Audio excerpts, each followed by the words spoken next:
जनसंवाद न्यूज, सत्य आणि विश्वासाची बातमी। बदलापुरात एका बॉडीगार्डने दुसऱ्या बॉडीगार्डची बंदूक चोरल्याची घटना घडली आहे।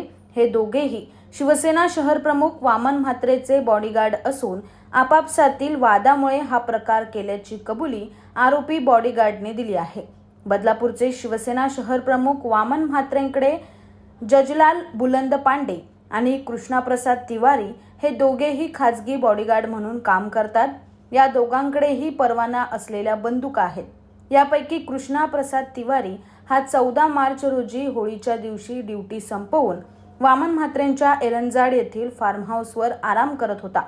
यावेळी त्याची 8 काडतुस असलेली पिस्टल उशीखाली ठेवली होती।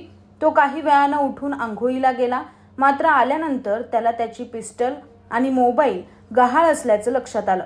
या प्रकरणी बदलापूर पश्चिम पोलीस ठाण्यात गुन्हा दाखल करण्यात आलाय।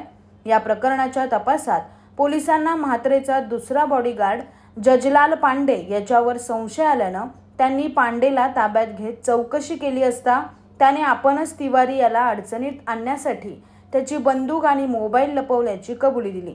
या प्रकरणी त्याला अटक करण्यात आली। त्याच्याकडून कृष्णाप्रसाद तिवारी यांची पिस्टल, 4 काडतुस, मोबाईल तसंच स्वतः आरोपी पांडे याची रिव्हॉल्वर, 18 जिवंत काडतुस, 7 रिकाम्या पुंगळ्या आणि मोबाईल असा मुद्देमाल हस्तगत करण्यात आला असून त्याला न्यायालयाने पोलीस कोठडी सुनावली आहे। जनसंवाद न्यूज, सत्य आणि विश्वासाची बातमी। आजच सबस्क्राइब करून बेल आयकॉनला क्लिक करा आणि पहा ताज्या घडामोडींचा अचूक अंदाज आपल्या मोबाईलवर।